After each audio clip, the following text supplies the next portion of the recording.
함께 한 목소리로 합독하시겠습니다. 시작.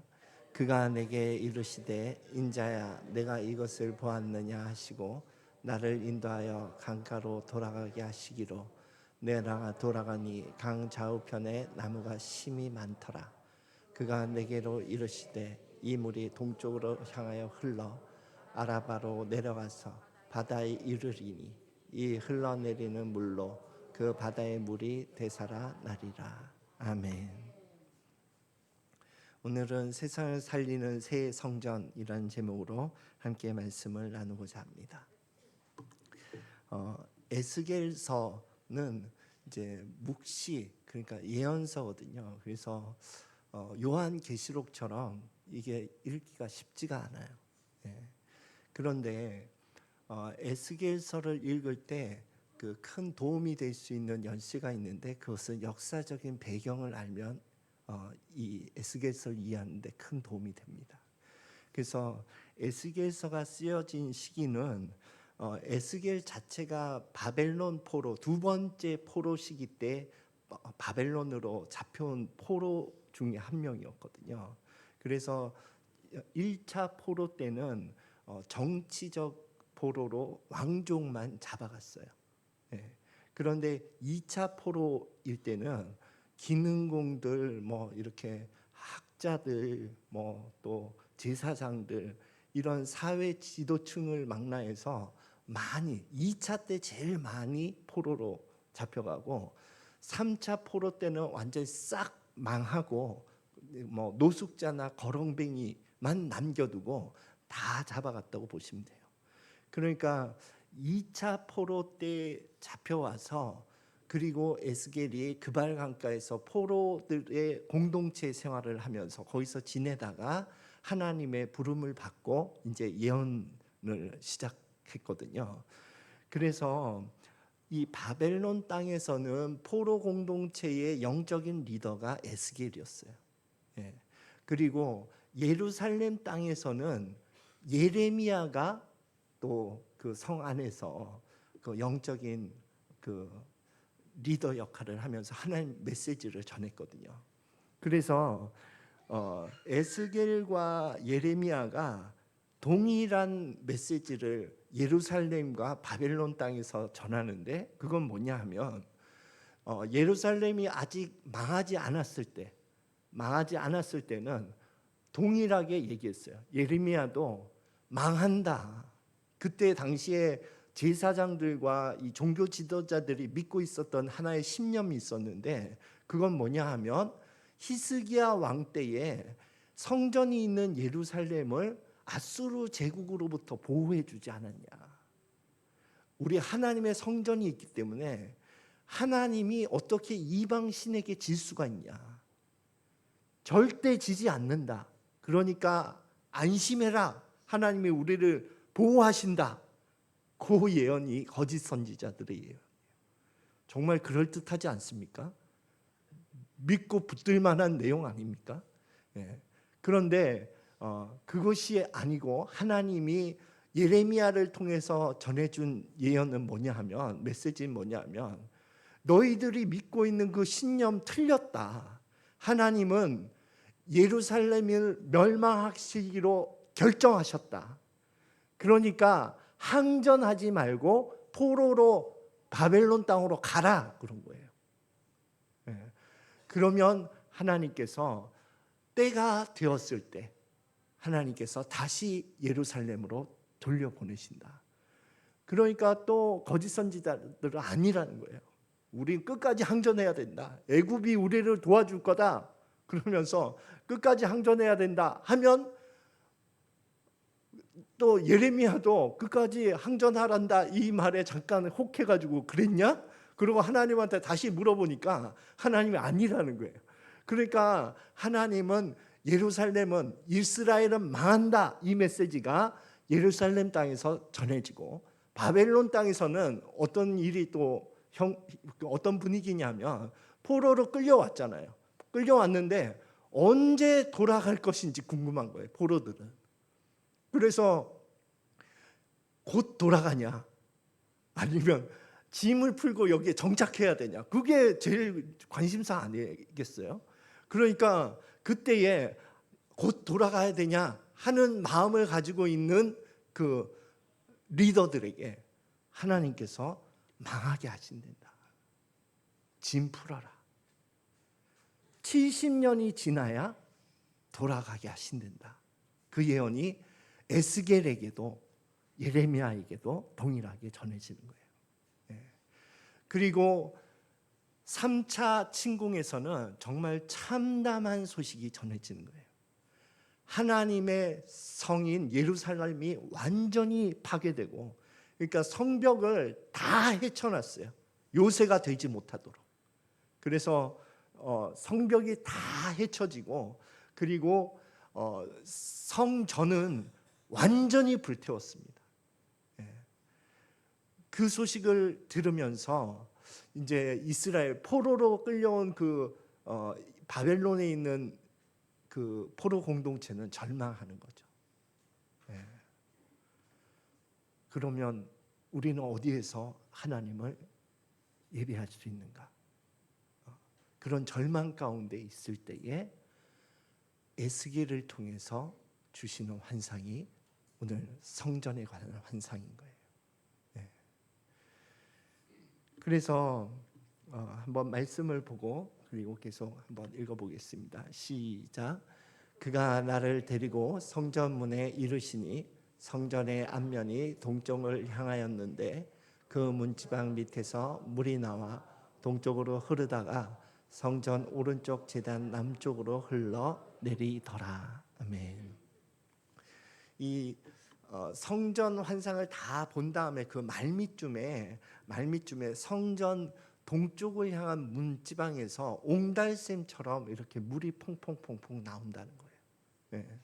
그래서 물이 나오는 그 흘러가는 그것을 따라가면서 한번 깊이를 재봤더니 처음에는 발목 정도의 물, 시냇물처럼 그렇게 졸졸졸졸 흐르다가 그것을 좀 더 따라가 봤더니 무릎 정도 오는 물이 되더라는 거예요. 더 따라가서 재봤더니 허리까지 오더래요. 그래서 더 갔더니 어깨와 머리를 넘쳐서 큰 강물이 되었다 하는 것이 이 성전 환상의 말미에 보여준 환상이었거든요. 그런데 이 강물이 흐르는 그곳에 그 옆에 나무들이 많이 자란다는 거예요. 그전에는 그렇지 않았거든요. 그런데 이 성전에서 나오는 물이 강물이 된 그 후에 이 강 주변에 나무들이 막 무성하게 자라고 열매가 맺히고, 그리고 이 강물이 흘러서 사해, 그것이 지금 현재 사해인지는 정확하지 않지만 어쨌든 죽은 바다예요. 저도 이제 제가 신앙이 어릴 때 성지순례를 갔거든요. 그게 참 아쉬워요. 뭣도 모르고 막 따라가가지고 이 장소가 뭔지도 의미도 모르고 그냥 여기 아마겟돈이란다. 그럼 뭐 아마겟돈 뭐 아무것도 없더라고요. 들판밖에 없더라고요. 그래서 뭔지도 모르고 따라간 적이 있었는데 그때 사해 바다에 갔었거든요. 근데 진짜 몸이 둥둥 떠요. 몸이 둥둥 떴던 그 기억만 나요. 그래서 그런데 그만큼 이제 염도가 아주 높기 때문에 생물이 살 수 없거든요. 그냥 그래서 그 사해 바다의 그 진흙을 가지고 이제 머드팩 이런 것들이 상품이 돼서 많이 팔리더라고요. 그런데 그곳에 이제 이 성전에서 나온 물이 흘러 들어가니까 생명이 살아나기 시작한다는 거예요. 그러니까 이것이 이제 성전 말미에 있는 환상의 마지막 부분이고, 그리고 마지막 결론적으로 여호와 삼마의 뜻이 여호와께서 거기 계시다 이런 뜻이에요.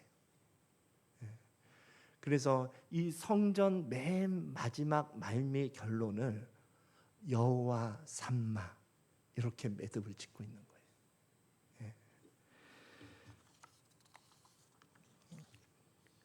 그런데 이제 우리가 이제 담임 목사님 통해서도 몇 차례 이제 전에 들었지만 특히 구약 예언서에는 이중성이 있어요.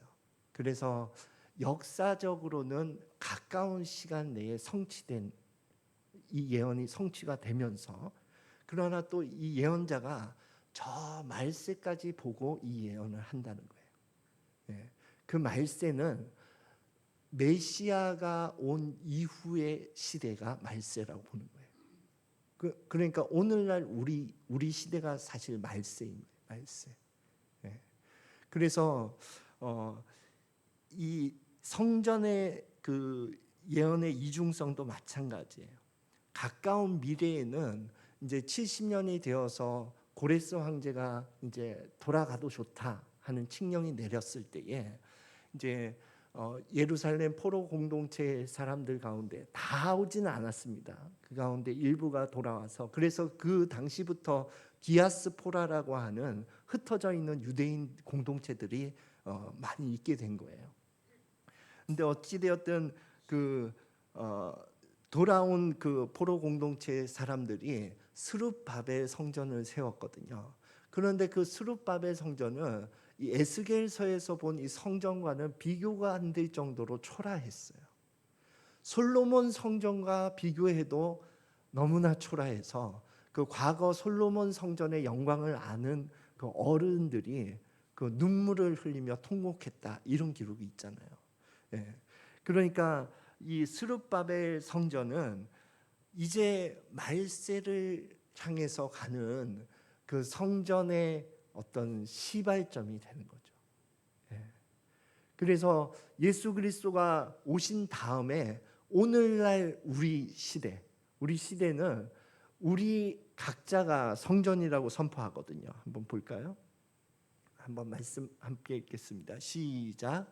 너희는 너희가 하나님의 성전인 것과 하나님의 성령이 너희 안에 계시는 것을 알지 못하느냐. 예.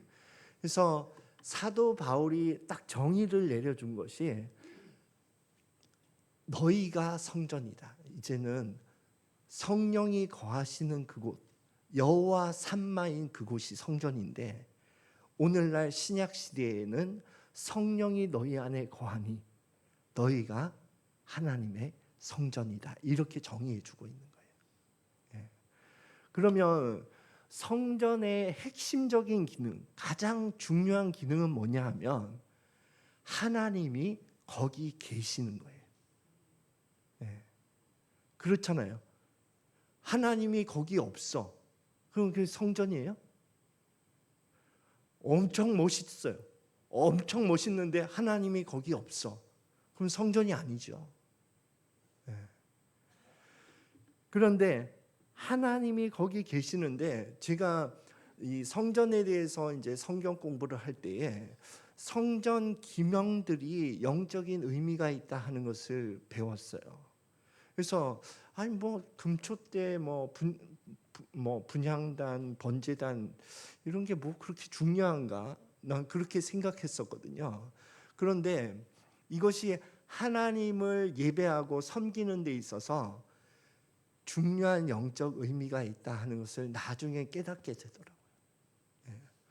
왜냐하면 하나님이 어차피 성전은 하나님이 임재하는 게 핵심적인 기능이잖아요. 그러면 하나님이 천막을 짓든 건물을 짓든 그냥 이렇게 지어놓고 거기에 낮에는 구름 기둥, 밤에는 불 기둥, 그게 있으면 되잖아요. 뭐 금촛대도 없고 번제단도 없고 뭐 물두멍도 없고 아무것도 없어. 아무것도 없는데 거기에 구름 기둥이 있고 불 기둥이 밤에 있고, 그러면 그 성전이 될 수 있잖아요. 아니에요? 아니 그런 생각이 들더라고요. 성전은 하나님이 거하시면 되는 거니까. 그런데 뭐 기명들이 뭘 그렇게 중요해? 이런 생각을 가졌는데 그렇지 않고, 기명들을 거기에 두신 이유는 하나님을 섬길 때 너희들이 반드시 거쳐야 되고 믿음적으로 자리를 잡아야 하는 요소들이 이 기명들에게 담겨 있다는 거예요. 너희가 성전이다. 성전된 그 역할을 잘 감당하려면 이 성전 기명들이 갖고 있는 영적 의미를 너희 삶에 새겨야 된다 하는 의미가 있는 거예요. 그래서 이 성전 기명들이 한 5가지 중요한 기명들을 살펴보자면, 먼저는 제일 먼저 만나는 게 번제단이거든요. 그러니까 우리의 삶에서 제일 먼저 만나야 되는 것은 예수 그리스도의 보혈이에요. 예수 그리스도의 보혈이 나에게 어떤 의미가 있는가, 그것이 우리의 삶에 새겨져야 성전된 기능을 할 수가 있는 거예요. 아무리 교회를 오래 다녔다 하더라도 예수 그리스도의 보혈이 나에게 어떤 의미가 있는가 하는 것이 확실하게 자리 잡혀 있지 않다면 성전의 기능을 제대로 할 수 없는 거예요. 그래서 나는 정말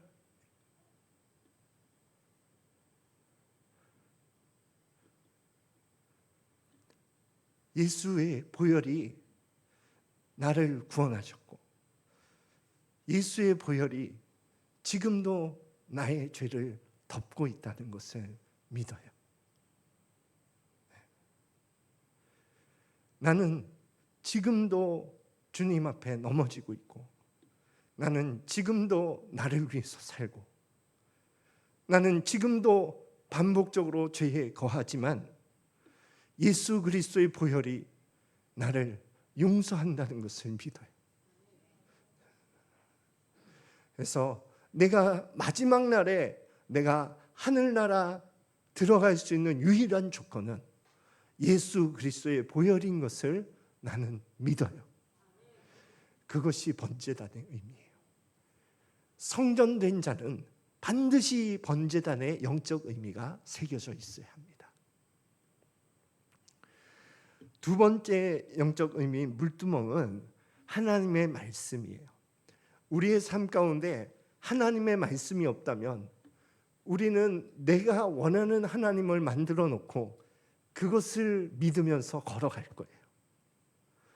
제가 오늘 중고등부에서 경외하는 마음, 이 말씀을 함께 나누면서 좀 저에게 와닿았던 표현은 뭐냐 하면, 만약에 내가 하나님이 두려운 분으로 내가 내 신앙의 삶에서 배우지 않았다면 나는 하나님을 사랑하는 분으로만 여겼을 거라고.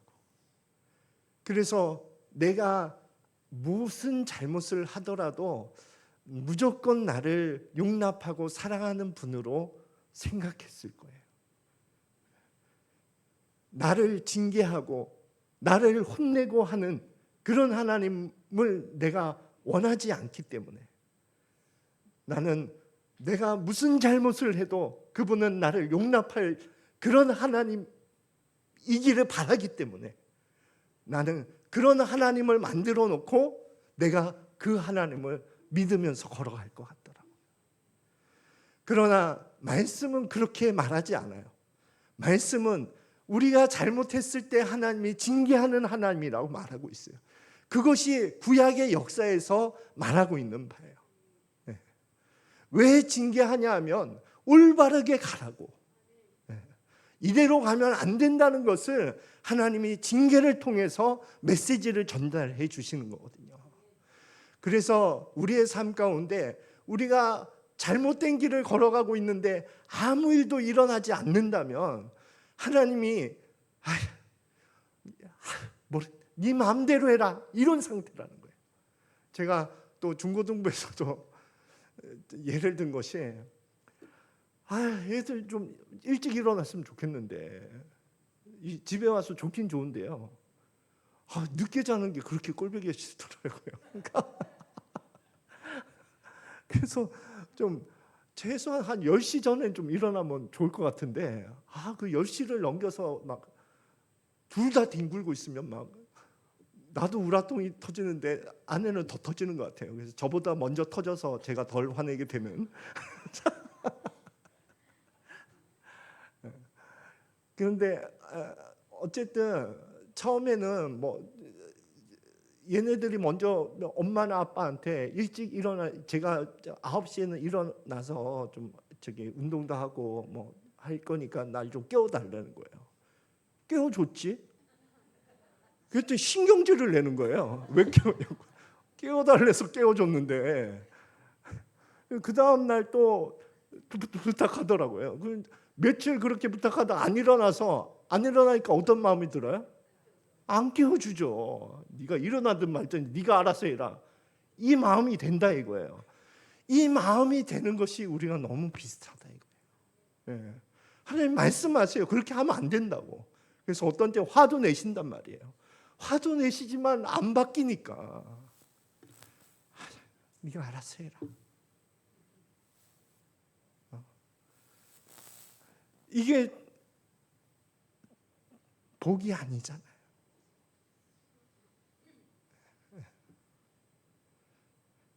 그래서 우리가 성전된 기능을 제대로 하려면 하나님의 말씀이 우리에게 있어야 합니다. 그것은 지식적인 말씀과 함께 우리의 삶에 주시는 하나님의 말씀이 반드시 있어야 돼요. 세 번째는 11조와 헌물이에요.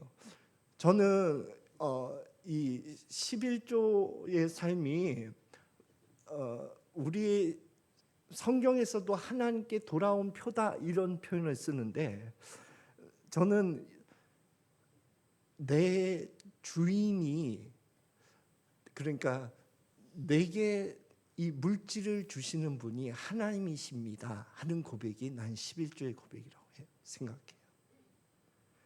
내게 이 물질을 주는 분이 내가 일하고 있는 회사의 사장님이 아닌 하나님입니다. 또 의도치 않은 또 물질이 들어왔다면 이 돈을 주신 분은 하나님이십니다 하는 고백을 나는 11조에 담아서 한다고 생각해요. 그리고 또 11조와 헌물 이렇게 말씀하시잖아요. 그러니까 11조가 다가 아니더라고요. 하나님이 어떤 때는 네가 가지고 있는 그 물질을 내가 원하는 그곳에 좀 썼으면 좋겠다 하는 때가 있어요. 그때에 내가 누가 나의 주인인가 하는 것이 고백되는 순간 같아요. 그래서 이 11조와 헌물은 누가 나의 주인인가에 대한 응답이거든요. 성전은 이 고백이 담겨 있어야 돼요. 하나님이 내 삶의 주인입니다. 그 고백이 성전에게는 있어야 하는 거예요. 그리고 네 번째는 성령인데, 우리가 오늘 신약 시대를 사는 우리 성도는요, 이 성령이 반드시 우리를 이끌어 가야 합니다. 그것을 위해서 우리는 신앙적인 연단과 훈련을 하는 거예요. 우리가 신앙이 어릴 때는 특징이 뭐냐 하면 내가 하고 싶은 대로 하는 거거든요. 그리고 신앙이 어리다는 걸 하나님이 인정해 주실 때는 내가 하고 싶은 대로 하는 거를 도와줘요. 그렇지 않습니까?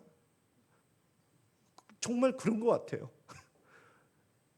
서정이가 이제 좀 컸잖아요. 그죠? 막내 서정이가 좀 컸는데 지금은 지가 하려고 하는 거를 못해요. 엄마 아빠가 못하게 하거든. 그런데 얘가 한 3, 4년 전만 해도 지가 하고 싶은 건 다 했어요. 그리고 지가 하고 싶은 걸 다 하도록 도와줬어요. 그게 어린 거예요.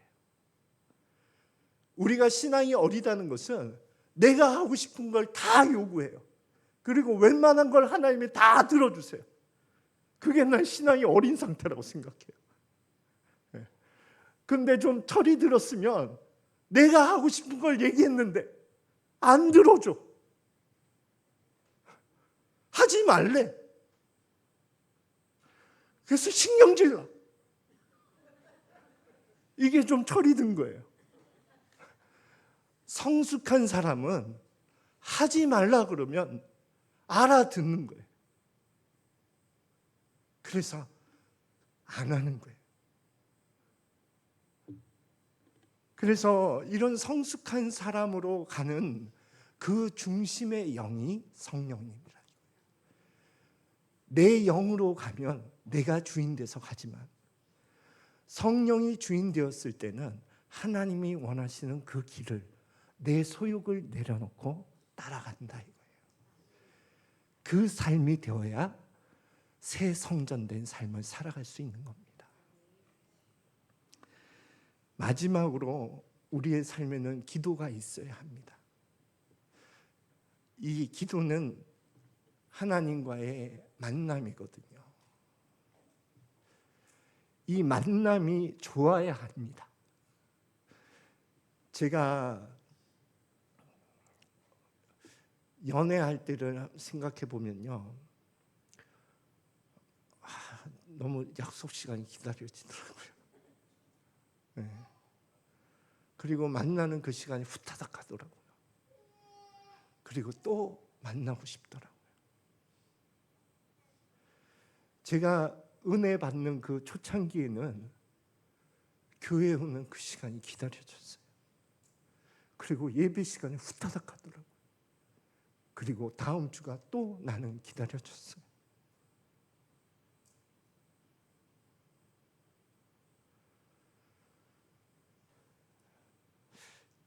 저의 삶 가운데에 기도의 시간 중에 정말 좋은 기도의 시간이 언제인가를 한번 말씀을 준비하면서 묵상해 보았을 때, 나는 수요일 날 예배 후에 그 20분, 30분 찬양할 때 있죠. 난 그때가 제일 좋아요.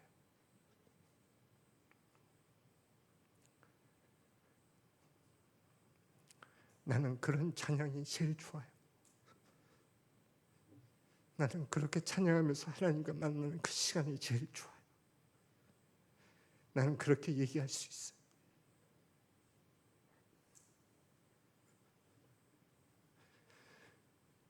우리의 삶 가운데 하나님을 만나는 시간이 좋아야 되지 않습니까?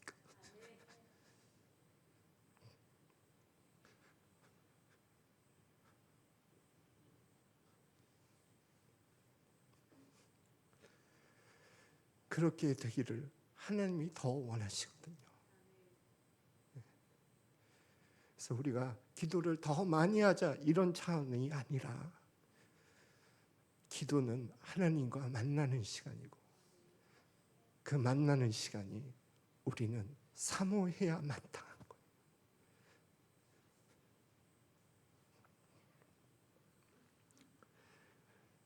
이러한 성전 기명의 영적 의미가 우리의 삶에 제대로 잘 세워지면 거기에 여호와가 계시는 거예요.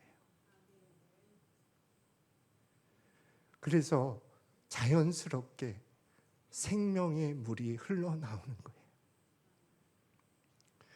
내가 생명의 물을 막 만들어서 흘러내려고 노력하는 것이 아니라, 나는 하나님이 거하시도록 그렇게 살아갈 뿐인데 내 삶에서 생명의 강물이 흘러나오는 거예요. 그리고 그 생명의 강물이 내가 만나는 사람마다, 내가 거하는 그 장소마다 생명이, 하나님의 생명이 삶을 회복시키시고 변화시키는 겁니다.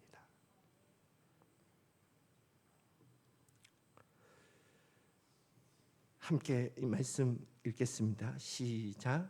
누구든지 목마르거든 내게로 와서 마시라.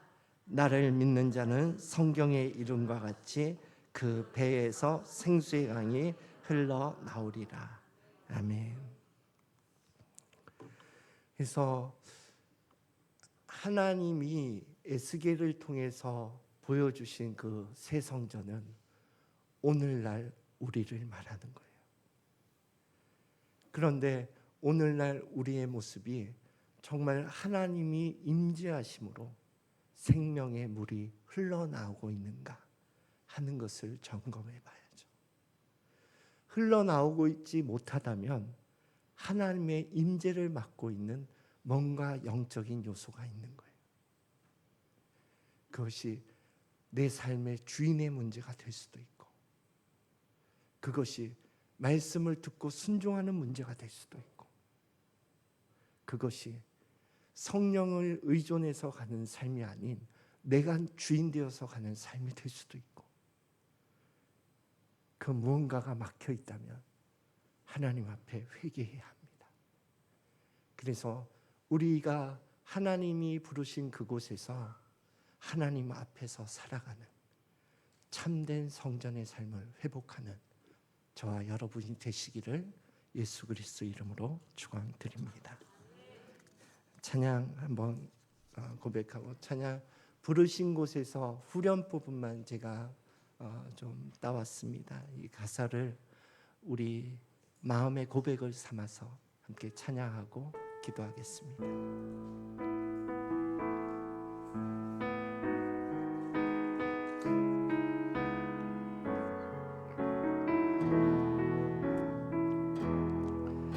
부르신 곳에서 나는 예배하네.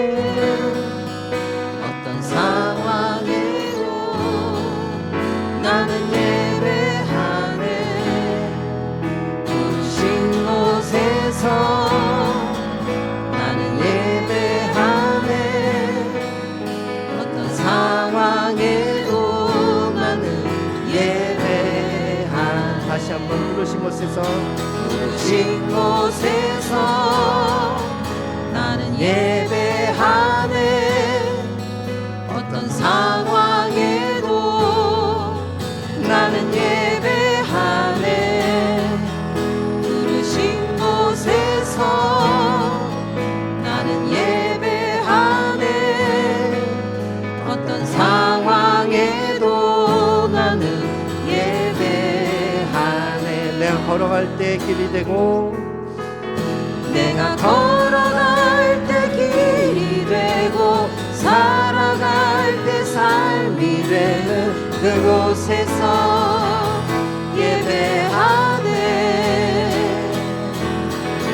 내가 걸어갈 때 길이 되고 살아갈 때 삶이 되는 그곳에서 예배하네. 부르신 곳에서 나는 예배하네. 어떤 상황에도 나는 예배하네. 부르신 곳에서 나는 예배하네. 어떤 상황에도 나는 예배하네.